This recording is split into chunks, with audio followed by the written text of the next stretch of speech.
Welcome to Openly Spoken, the podcast to help you show up, speak out, and be seen in healthy relationships. On this show, we talk about self-love, sexuality, relationship tips, including ending the cycle of toxic relationships, and healing and thriving after heartbreak. Hi, I'm your host, Celia, and I am a certified sex, love, and relationship coach, helping ambitious women with a history of toxic relationships feel deeply connected in healthy love. These are such important topics that every woman deserves, so if you could leave this show a rating and a review on Apple Podcasts or Spotify to help more women find this, it would mean the absolute world to me.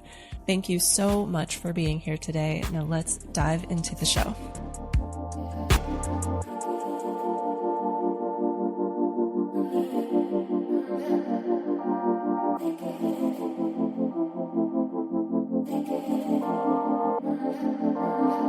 Reesa Morala is a licensed marriage and family therapist in California. Reesa is the owner of Embrace Renewal Therapy and Wellness Collective and host of The Real Family Eats. She is dedicated to being a parenting ally, helping parents create thriving families by prioritizing their relationships.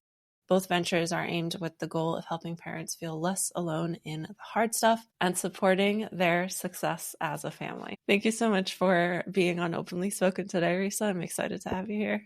Yes, thank you so much for having me. I'm excited to be here. Yes, I'm very excited to talk about preventing the passing on of generational trauma.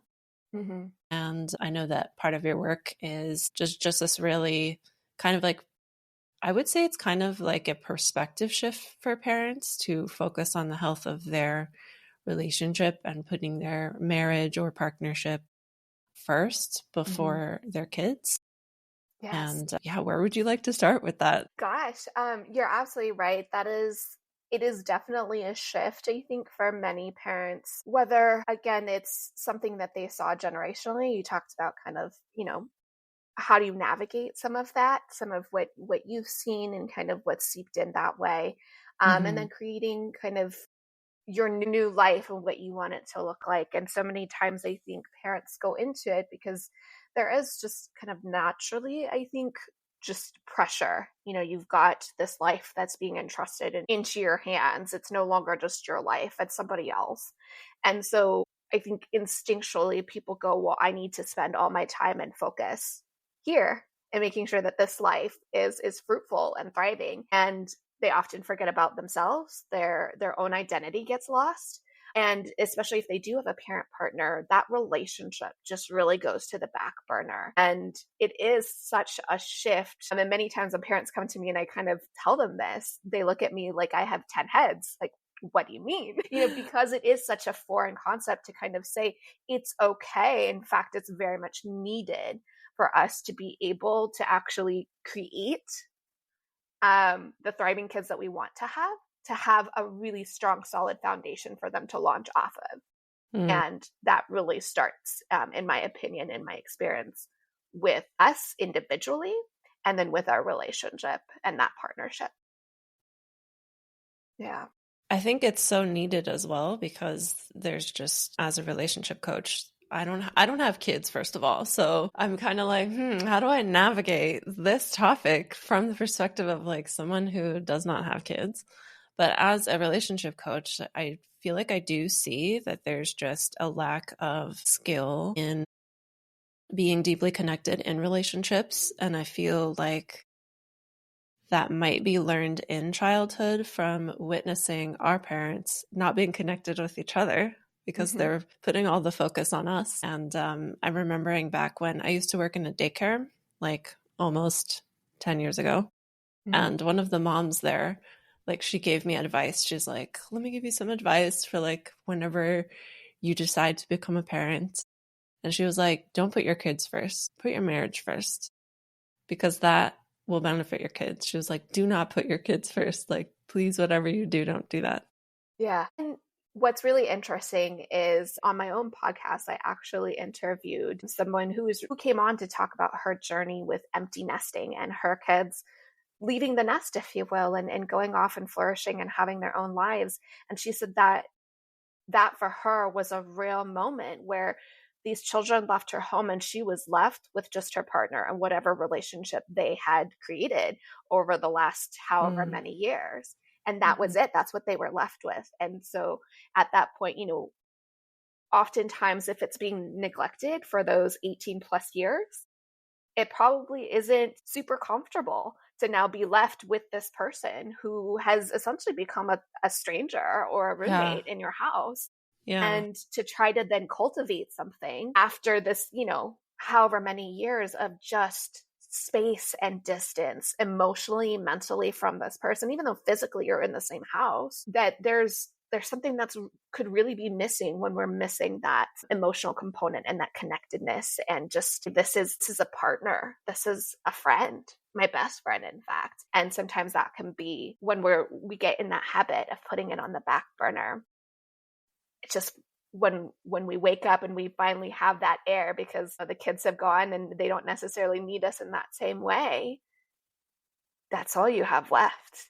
And it can be incredible growing pains when you Mm. wake up and you realize, oh my goodness, I have to now pick up the pieces and try to make sense of it all. Yeah. So if someone is listening that is in that situation where the kids are off in college and they're just, they don't have, maybe it's like a woman who doesn't have their children's schedule taking up her whole day. And now it's just her and her husband, and she's kind of like, wait, I don't know this man. Mm-hmm. What would you say to her, or where would you have her start? Yeah, I think the first question I would want to know is, does she even know who she is at that point as well? Because you mentioned, Very you important know, question. yeah, it taking up her whole life. And that's a very real thing that, again, sometimes we don't even know who we are. And if we don't know who we are, that makes it 10 times more difficult to then communicate it to the partner about what we want, what our needs are, what our desires are. And Mm-hmm. so that would be my first question is, do you know who you are? And if not, I think really starting there and figuring out, who are you? Because likely the person that you are after all those years, again, 18 plus years, is probably not the same person that started dating or got married, if they got married to this partner. And so it's really kind of figuring out what makes you tick and what brings you joy and what just like really gets the passion and the butterflies going for you. It may have changed. It likely has changed. And so then once we have a little bit more understanding of what our needs are, again, what our desires are. And I want to make sure to mention, having desires is so, so normal. Sometimes I feel like as a society, we kind of get in this idea that having desires or having needs is a very selfish thing. And in Mm. fact, it's such the opposite. Like we convince ourselves that it's not needed, but it makes it that much harder to be in a relationship when you don't let those things in, because likely they're there, and if we're just like covering it up, then they come out as resentments or just Yeah. feeling unfulfilled. And so really normalizing one that it's absolutely okay and very much needed to get in tune with what our desires are and what our deepest needs are. And then when we can communicate that to that person, and starting there of just like, hey, I would really love to get to know your needs and your desires, so that Mm. we can then come back together, really work on that friendship piece first, and doing it. Because oftentimes I find, naturally when you start dating someone, there's that curiosity. Who is this person? And what do they like? And what are they about? And so we're asking questions kind of Mm-hmm. naturally when we're dating. But the minute we kind of get into that comfort, whether it's now we're in a long-term committed relationship, we've added marriage to the mix, there's almost this like, okay, I know who this person is. And then that's it. And we kind of stop getting curious. Mm. And so it's really coming back and almost channeling that curiosity again with this person that's in front of you and saying, I want to know more, not so that I can come at it from like a really judgy perspective, but because I want to know you. I want to understand what makes your mind tick, if you will. And as I think that gets cultivated and we can start to nourish that, then naturally some of that emotional intimacy starts to rebuild. Yeah.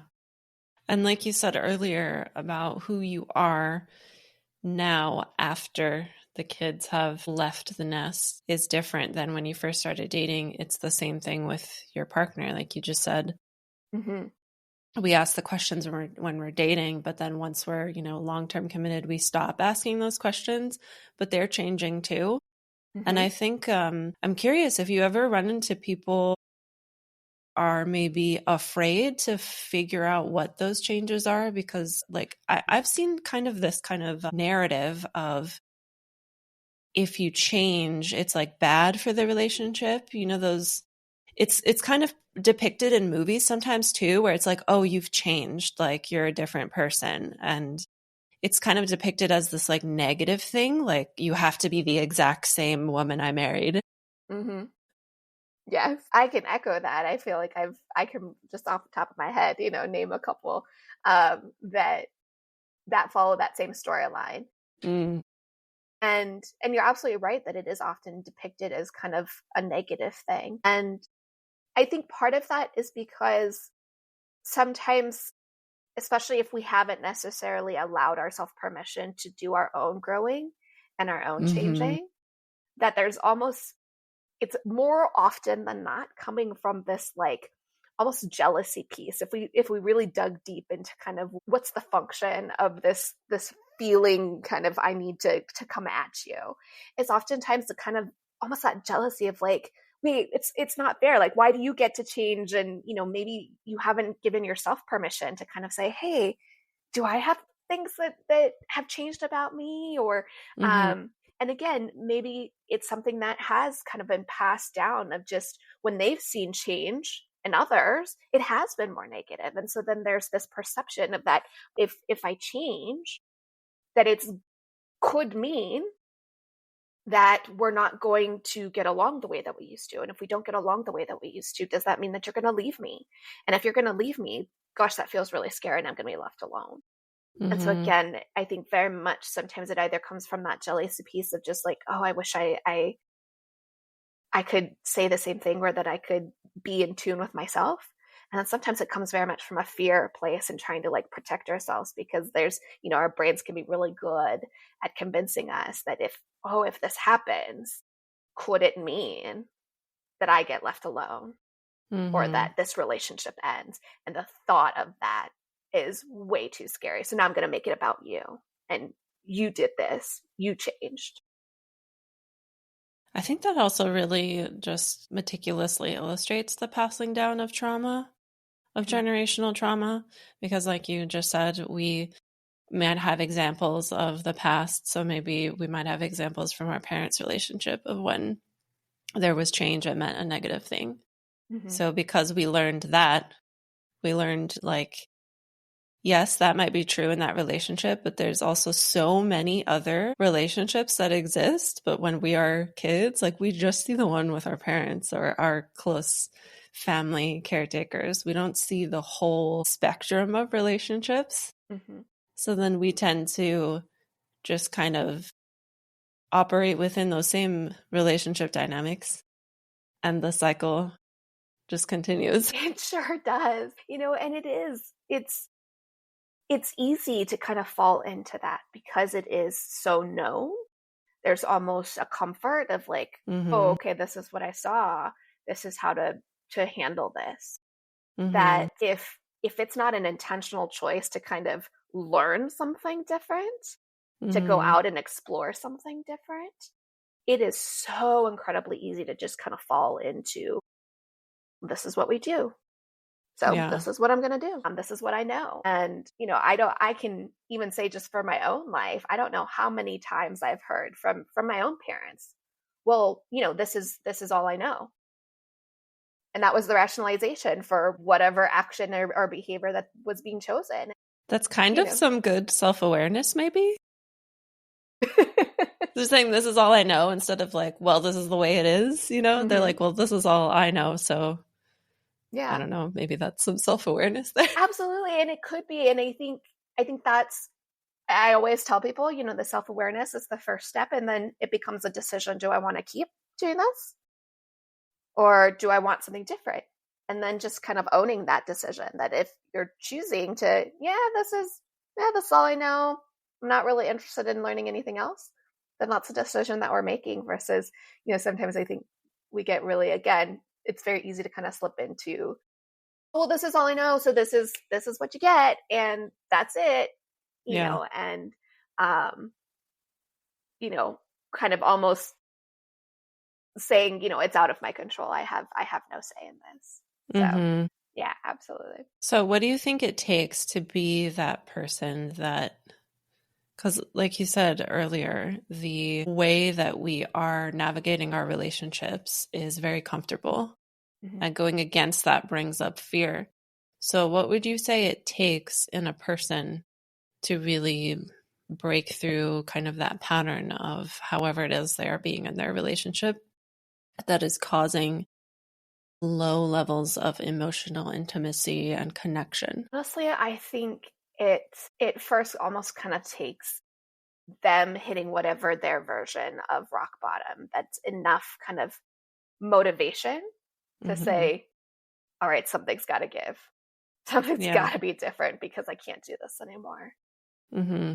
And that's going to look different for everybody. Some people have a higher window of tolerance, if you will, when it comes to just, again, whether it's a generational thing. I know for me, for example, my window of tolerance of some of these behaviors was a lot larger. I come from, an emotionally immature parents. There was a lot of kind of abuse and chaos in my home. And so I kind of conditioned as a survival technique of, this is just, I have to take it. There's no other option. I Mm. have to figure it out. And, as I saw that kind of manifest in my relationships as I grew up, was this idea that, well, I can just take it. I've taken all of this growing up. So again, so then my level of BS, if you will, that I was willing to kind of accept in relationships is a lot larger because I Mm. conditioned myself to say, this is what this is just normal, right? This is what I have to Yeah. deal with. And so I think there's different people are going to have different windows of tolerance. And when you get to a point when you finally say, I don't know what else is out there, but I know I don't like this. And I know I want something different. And I think that's really kind of when we get to that point, then it does allow us a little bit more capacity to actually start absorbing the Mm. information out there of how to achieve some of um, that change of patterns, of being willing to start asking some of those really vulnerable questions, because now the want for change is starting to outweigh that fear of change.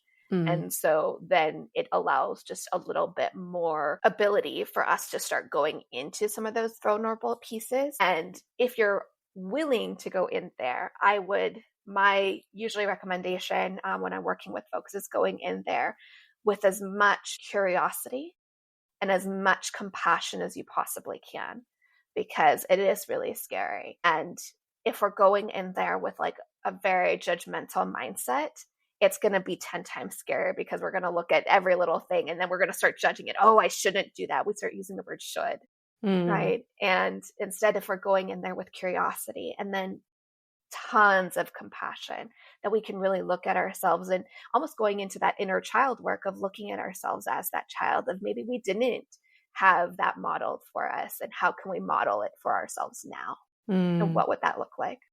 Yeah. I love that you brought up inner child work. It's so important. I feel like all this relationship stuff, it always leads back to inner child. Mm-hmm. And then I call it like inner mother and inner father. But Mm. not everyone has, mother and father. Some people have two moms, two dads. There's all these different kinds of relationships, but there's kind of this, what would you call it? Internalized version of your caretakers. And then that imprint of how you felt as a child could still be very much alive if those needs were never met. Mm-hmm. And yeah, how would I feel like there's also maybe a little bit of fear, or there's kind of some people think, oh, that's really weird. I don't have an inner child. Or I've even had some friends who I've showed them a photo of me when I was little, and I'm like, yeah, I connect with this, and asking them if they do. And they're like, nah, that version of me is like long gone or like dead. And I'm like, that is so sad. Yeah.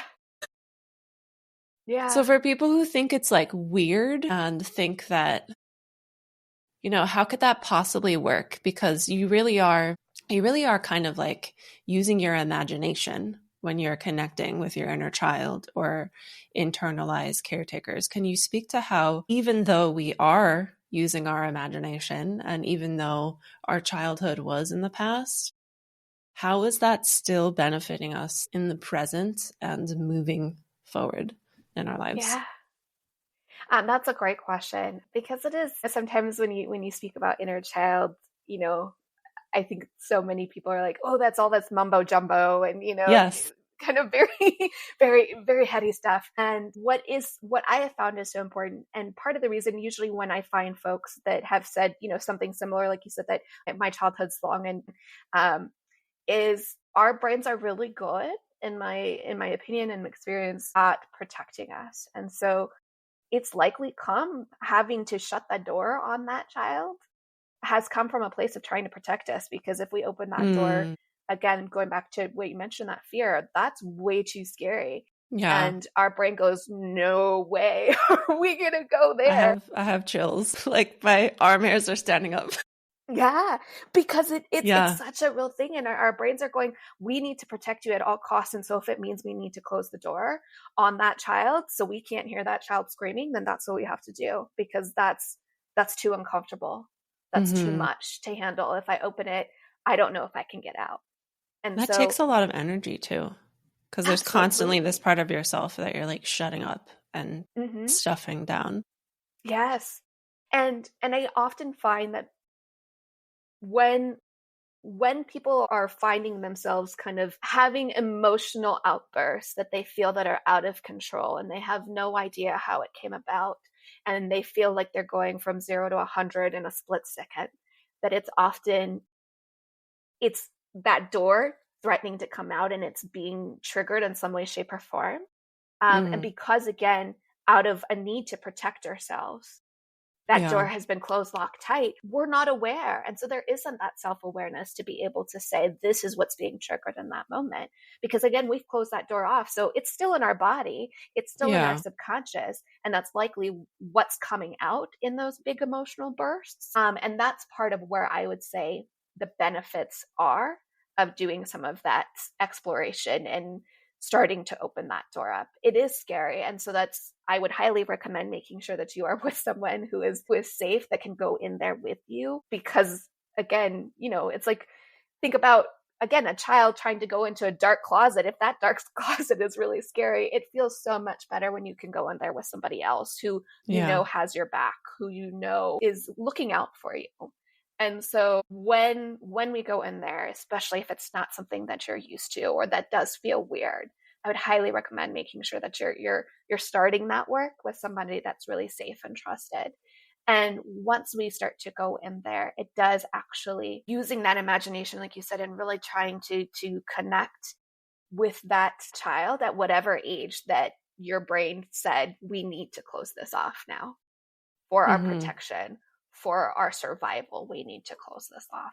And going into that child, honestly, I have found unlocks so much ability to then empathize with the grown up version of us. Because now, instead of Mm, it's just me overreacting, right, it's yeah. me feeling angry. Now, all of a sudden, if we understand, I'm feeling angry because that really reminded me of this moment where I felt just so abandoned and so unloved.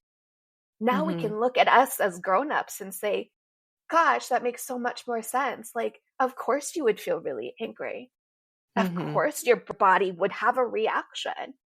Because if you're feeling unloved, you're feeling abandoned, that doesn't feel great. Yeah. Yeah, you're absolutely right.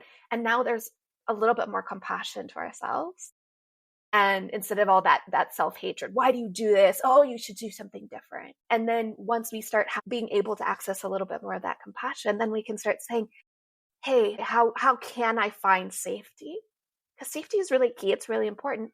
But are there other tools, other ways that I can now find this safety versus just that whole, let me close this off because I don't have any skills, especially when we're talking about children. Oftentimes, if you're in an environment where you're not necessarily being being taught. It's not something that's generally taught in schools, of how to Mm. emotionally regulate or how to make sure that you're building secure attachments. Like, those things aren't taught. And so if we don't Imagine if have they those were. skills, my goodness, from your ears. Meditation break in kindergarten.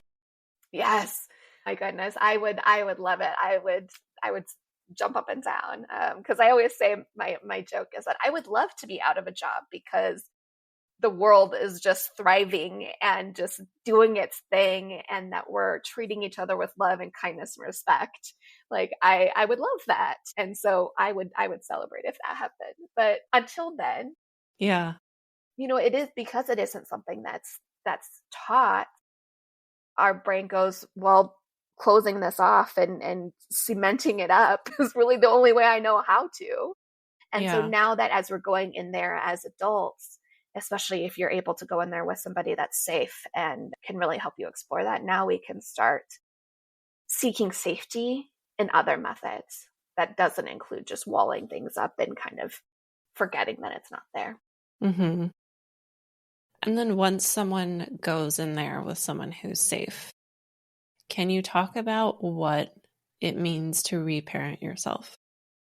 And maybe Yeah. some, because you are a mom, maybe some of the unique ways of what that looks like while you are also parenting little ones. Well, I can say there is nothing like a trigger as your own child who is now manifesting some of these behaviors in real time in front of your eyes, that all of a sudden you're like, ooh, did I just say that? Or, hey, did I just handle that way? And now seeing it like depicted right in front of you, it's like, Yeah. ooh, I don't think I like that. And so it really has challenged me as a parent. But yes, the reparenting piece, and I think reparenting, whether you have children or not, is so hugely important, because like you said, if there are those moments in our life, and sometimes people think, oh, well, my childhood was relatively uneventful, that Mm. they think, I don't really need to do any of that inner child or reparenting. There's really nothing there.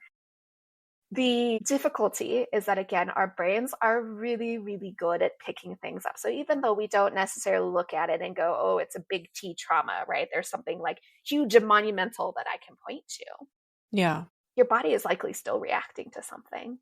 And it could Yeah. be, just that, could even be like a friendship. Like, maybe your friend in kindergarten, right, came up and called you a really mean, nasty name, and it really hurt your feelings. And then when you went to the teacher, or when you went home, that it was just kind of brushed under the rug of like, oh, well, again, not necessarily coming from a bad place, or that, we're looking at it and going, oh yeah, that was huge trauma. Hmm. That could feel invalidating. And so then our brain sees that. And then we're really good at kind of feeding that as we grow up. So then now maybe little events, now we're feeding that, and it becomes something even bigger, that now as adults, it's being triggered without us even realizing, like, oh, that for me is really emotionally invalidating. And when I feel emotionally invalidated, like, my body has this like visceral reaction because it doesn't like that. And so there's all these different ways that, unless you have achieved like complete zen, like highest mindfulness state, there's likely opportunities that your body and your brain are being kind of challenged in some way, shape, or form. And so that's really Hmm. that reparenting piece, is going in there and taking a look at maybe what, again, not that we're looking at it as saying that this was someone else was intentionally doing this to like make our lives miserable. However, it doesn't mean that that's not how, that our bodies didn't receive that and react and kind of hold on to that in Yeah. some way, shape, or form. And so really going in there and exploring that again with curiosity, with that compassion. And then as we do that, it's now, when that opportunity presents again, when that particular thing is being challenged, that we have that opportunity to be that intervention that our child self felt like we didn't get. And each time that we do Mm. that, and now, so for example, if it's the emotional invalidation, let's say, and now you have an opportunity as an adult, you've done some of that work, there's that awareness, hey, I know this is something that I'm working with. And now there's an opportunity where someone challenges and maybe starts to we're starting to feel emotionally invalidated again. Where maybe previously we would just take it and be like, oh, it is what it is. And then that builds up into something explosive, Mm-hmm. after enough. But we take that opportunity instead of just saying, oh, well, it is what it is, actually stepping up and saying, hey, that didn't feel great. Oh, that really hurt when I heard you say that, or I felt really invalidated when that happened. And then we speak the need and we say, what I would really appreciate is when I share these things with you, if you could just, maybe put down the phone and really hear the words that I have to say. That would feel amazing. Would you be willing to do that? And all of a sudden we have stepped up for that child that didn't have a voice back then. Yeah. And that's that reparenting piece, that now that inner child is starting to see there's someone that does have my back. And little by little, now we have a little bit more confidence to say it and to say it again and to stick up for ourselves and really start to maybe have the confidence that we do deserve our needs to be met and we do deserve our needs to be heard. Mm-hmm. And those are the pieces and the components where we're reparenting that inner child to say, you do deserve these things. And hey, I'm going to stick up for you. Mm-hmm. I love that. Everyone needs that. We do. And again, like you said, with it being a child, sometimes, as a parent rather, that when we have our own children and, that does get challenged, of maybe the instinct is to also tell them what is what it is, like move on, grow up, you know, really stopping again. And just as we would maybe want to reach out to our child with more compassion than maybe we've received before, more love, it's really being able to also offer that to ourselves too. Yeah. And so the breaking of the cycle of passing on trauma begins. Yes. And it's a minutely decision. So I don't want to say that lightly, because I know there's, in high level, it's like, oh, I should be able to do that. But it's really hard. And it is a minutely decision. And so, anybody listening, I just want you to know, I don't expect this to happen overnight. And then it does take a lot of grace, of like, okay, even if maybe I tried it one time and it didn't go great, we can say, okay, let's try it again. Yeah. And that's okay. Yeah. I think it's maybe also important, because of the wording of reparenting, to not treat it as like your parents did a really bad job and to like blame your parents for the triggers you have now. Because even people with really great parents who had the best intentions and maybe, had really high emotional intelligence, even those parents live in this society where we have to work a lot. Where, in my opinion, I think we work a lot more. Like, we work way too much to be able to also invest in the nurturing of like a newborn until like 5 years old, for example. Like that time, newborn to 5 years old, most people, unless they're lucky enough to have like stay at home, one of them stays at home, or they have, the resources to have support, a lot of people have to go back to work when their baby is like not even able to hold up their head. And so I think it's really important to also mention that this is very layered and there's so many different things affecting the way your parents were able to parent you, aside from their own trauma. Like, it's like the world around us as well, and the systems around us, and in whether or not you live in a location in the world where the city or government gives support to parents. Like, I have a friend in Ireland who gets like money every month specifically for like food and diapers for her babies. And it's like, I have family in Europe too, and it's not based on like if you have low income. It's like everyone gets it. Or like postpartum support, like it's like a standard, because they see the value in like investing in their next generations. And so I think that's also an important thing to look at. Absolutely. And I think what I wanted to highlight that you mentioned is the support and resources, because even for a stay-at-home parent, if there isn't, yes, they might physically be there, but if there isn't that support and resources for them to be able to have a moment, to have a break, Yeah, that can lead to really, really quick burnout. We talk, I bet. more information is coming out about postpartum and kind of the toll that it takes, but even you might physically be there, but if there's not enough emotional support and mental support, you might be checked out. So again, not because you're doing it with ill intentions, that you're sitting there and going, how can I like destroy this child's future. I don't think that anybody goes into it No. like that. Yeah. And so absolutely, it's not necessarily coming from a place of shame. There's enough shame out here in the world. The society that we live in is so good at shaming us. We don't need to add to it. Absolutely. Mm-hmm. It's very Amen. much right. um, and so it is about that support and resources. And when those things aren't in place, that it limits parents' capacities to be able to completely attune.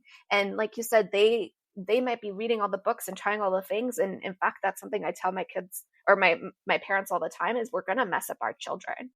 We are. That's Mm-hmm. we just get to decide kind of in what ways. I know, my partner and I have two children. We joke all the time when something happens or we mess up because again, I'm a therapist. I live and breathe this all day long. I mess up all the time. Yeah. And so, when I do, it's finding that, oh, yep, my children are definitely going to be talking to a future therapist about this one. Great, And so, finding finding those opportunities because I am going to mess up. Yeah. We are going to mess up. And so, yes, absolutely I would agree that the reparenting isn't an opportunity, isn't meant to kind of again, let's point fingers here. Mm-hmm. It's really kind of again just figuring out because maybe it was a parent interaction again, like maybe it was just another adult that was in our life that Mm. again they're not necessarily looking at it as this is I'm looking to screw up this child because I imagine if anybody had a magic predictor and said, hey, if you say this to the kid you're truly going to mess them up, most people would probably hear that and be like, oh, okay, like let me divert and do something different. That we're not going into it with ill intentions many times. And that's the same I think also with just acknowledging that there's also some cultural. I see it a lot of in my immigrant families where maybe their parents, right, came from a different country and now they're living in a different one. And so now society and what's accepted is very different Yep. than maybe what's passed down. And so again, so I'm Filipino American. And so, the Filipinos were, at least the way that I was raised, there's also a component of mental health is not something that it's at the forefront. It's really survival. Yeah. And so in that moment, they're not sitting down and having a heart to heart with me about my emotions and how I'm experiencing things. It's like sit Or down and like, sorry, keep I yelled going. at you, like Yeah, yeah, yeah. repair conversations. Yeah. Oh, 100%. Yeah. And so I think there's a lot of layers. And so again, with the reparenting, it's really not about that. It's just you wanting to kind of go in and taking care of yourself and offering yourself some of these opportunities to heal if you Mm-hmm. would like them. Yeah. I can so relate to you with the immigrant upbringing as well. I was Yeah. born in Germany. My mom is German, and then my Mm-hmm. stepdad and my mom married when I was 2, and he raised me. And he's from Pakistan. And in their culture, it's just like dad is in charge. Yes. It's an authoritarian household. You don't talk back. You're gonna listen to Mm-hmm. what he says, and there's no repair conversations. And Oh, yeah. it's been very beautiful to go on this journey of like having compassion for that and just being like, that's the culture that he came from. Like he did not know any better instead Mm-hmm. of being like angry. And I Yeah. think what's so beautiful about opening up that compassion, it really shows you like how much love you had in your heart already as a child.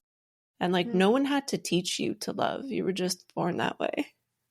Yeah. And I think it's so, so beautiful.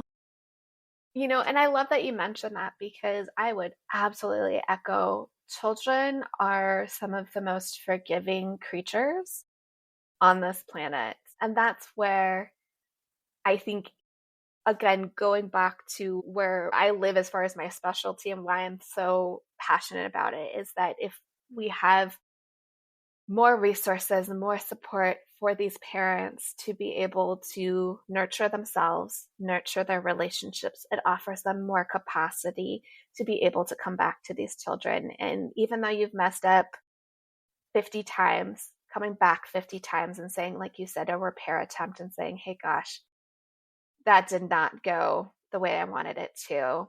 I want Mm-hmm. to do better. I want to say sorry. Yeah. And the likelihood that your child is going to turn around and say, okay, okay, mommy, okay, daddy, and give you a great big hug and want to move forward with you is super high.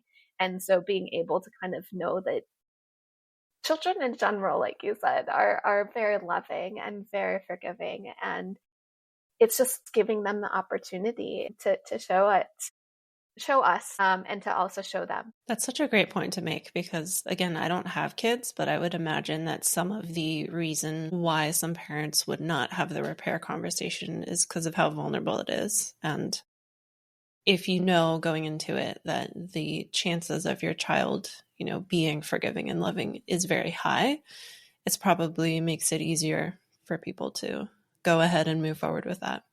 Yeah, Yeah, so thanks for sharing that. absolutely. And I think you're absolutely right, because just like you said, if you've never necessarily heard a repair attempt or an apology to yourself as a child, it Yeah. can seem incredibly vulnerable and scary to then go to someone, especially if it is kind of naturally in your mind already kind of the set, parents are here, adults Yeah. are here and children are down here, that it almost seems very counter to bring yourself lower. Who would want to bring yourself lower? Mm-hmm. And so some of that is, again, that awareness of intentionally going, this means I really would like to try this, Yeah. and kind of changing those patterns, like you said. And that's the same, I think, in just relationships, with you. I know your work, with the relationship coaching, is that's another big fear point that I see a lot in relationships, is that fear of coming to them and making a repair attempt and offering an apology, because it is vulnerable and it is scary to kind of say, yeah, I wasn't perfect. Because so many of us, there's this, I think, innate just expectation that we have of ourselves to be perfect all the time. Mm-hmm. And Yeah. so when we say sorry, that's inevitably us saying that we're not perfect. And that, for many people, is just so uncomfortable. Yeah. Yeah. I love that you say that because, like, I feel like the whole thread of this whole conversation is when we're true and vulnerable with our kids, if we have kids, then we get to teach them you don't have to be perfect and you're still safe when you're not perfect because you can still fix things. Mm-hmm. You can still have those repair conversations. And I think that is so, so, so important because we then take those skills, we bring them into our friendships, we bring them into our relationships when we start dating. And it really does set a foundation for how we relate. And relationships is all that life is, in my opinion. Like, that's all we're doing all day. We're having relationships with people. We're having relationships with even things like food and all that stuff. And it's like your base skills of relating is everything. Absolutely. Yeah. I mean, even if we want to take it to kind of more, you know, cold, like, you're having relationships if you're in a job and, boss to worker. I mean, can you imagine how many employees have actually heard a boss kind of come to them and say, hey, I messed up, I'm so Yeah. sorry? Like, how many So people would be rare. like, what? Yes. Because again, there's that cultivation that coming and making a repair attempt is somehow a weakness, and Mm-hmm. it's, gosh, it actually takes a It's actually a ton strength. of, yeah, it takes a ton of courage to be able to kind of open up and say, yeah, I wasn't perfect. Because like you said, so much of the cultivation thus far, another one of the things I wish would change is just, like you said, more acceptance that we are flawed creatures. We are deeply flawed Yeah. creatures, and we are still lovable in those flaws. And I think that's where we could do so much better as a society, is that really allowing compassion in those flaws instead of the judgment, instead of the shame. Mm-hmm. I love that. So there are two closing questions I usually ask people at the end, but before I ask you those, I'm curious if there's anything else you'd like to add in terms of how parents can prevent generational trauma from being passed on, just in case there's something we haven't covered. I think there's anything else. Again, I think it's just, especially when we're talking, if you do happen to have children or have even a little one in your life, whether it's a niece or nephew or a friend's child, that means a whole lot. That starting with, how would I talk to this child if this child came to me with these things? Would I tell them all the really mean things that I'm really good at telling myself? Or would I treat them with a little bit more love and a little bit more compassion? If that's the answer, then it's also finding that way to give ourselves permission to give that back to us. Yes. And a really great catalyst, because when we're seeing the children in real life and imagining them saying, you know, and imagine saying those mean things to them that we're really good at saying to ourselves, or critiquing ourselves, it's a lot harder to do that. And so really kind of using them as a catalyst of a way to give ourselves that same kind of grace. Yeah. You can probably use your own inner child as well as like a practice person to have certain conversations with. I find, especially if you're not super comfortable with inner child work, it's a little bit harder. And so sometimes I usually walk it back. Like I start with somebody externally and then maybe bring it to an adult that's external still, and then slowly walk it back to ourselves and then to our inner child. Nice. Okay, so the first question I'd love to ask you is, what does self-love mean to you? Self-love, I think those things of being able to see ourselves the way that we are. And I don't want to say flaws, because again, I think when we say flaws, there's this connotation of it being a negative, but really just being able to see all of us in just that curious way of, who are you? And when we ask those questions, I think it offers an opportunity for self-love. And so for me, it's just really being able to hold ourselves in that curiosity. Yeah, curiosity gives room for creative solutions to things. Mm-hmm. And I love what you said about flaws too, because flaw, like the word flaw, like that's just a perspective. Yeah. And if you say we're flawed, which we are, but also when we say that, then we're like, okay, but what, there's still kind of that, there could be that reaction of like, yeah, but what is perfect then? Like, I want to be that. How can I achieve that? Yeah. Yeah. But a flawed human is a perfect human, because that's the only human that exists. It is. Oh. Absolutely. The next question is, what is your favorite part about being a woman? I think for me, something that I've learned is I have a lot more strength than I give myself credit for. And I love that about myself. And one of the ways that I've demonstrated that is because I am a woman and because I did have children. My second child, my first child, I should start there. He was a high medical needs child, stopped eating at 3 months old. And he survived only because of my physical ability to hand express milk into him while he was sleeping. And that's the only way he got fed for 18 months. Wow. And that was because I was a woman and was able to do that for him.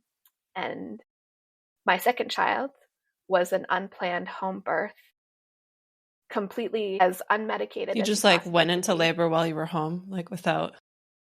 Yeah, I knew I was in labor. I was in labor for quite some time, but it hadn't gotten to the point where the doctors would say, hey, it's time for you to come in. And when it finally did, and I went, I told my partner, hey, it's time for us to go. The very next contraction, I said, no, I have to push. He's coming now. Please call 911. And I did all of this just very like, this is what it is. Yeah. My spouse is freaking out. Instead of dialing 911, he dialed 991 because he was so panicked. And he freaked out because he was like, 911 isn't working. What's wrong with this? And the entire time I'm just like, this is what it is. This is what's happening, right? Yeah. And again, I was able to give birth and figure that out. And so for me, I've really proven within those times of my motherhood journey that I have a lot more strength than I give myself credit for. And sometimes it's hard to remember, but I do. And some of that came from the fact that I was a woman, and I don't think I would have had those opportunities had I not had them. That's so cool. That it was this unexpected home birth and that you were like safe in it, because there's a lot of talk around how it's like not safe and how you like need the doctors. And I understand where that comes from, but thank you for sharing that. So for the people who are listening, where can they find you? How can they connect with you? And anything you'd like to share about your work? I would love to hear that. Yeah, so best way to find me is through my website, which is embracerenewaltherapy.com. And it has links to podcasts, to resources on there. I do offer virtual therapy and in-person therapy. That's all in California as of right now. I will likely be expanding virtually into a couple more states here in 2025. But I also offer couples and parenting workshops, and those are virtually, and those are offered. Anybody worldwide can attend those. And so I've got multiple dates that are up on the website. You can check all of those out there. Social media, all of that good jazz is on the website. So that's a great hub. Nice. And that will be linked in the show notes or the caption below. Wonderful. Thank you. Thank you so much. I'm going to stop our recording because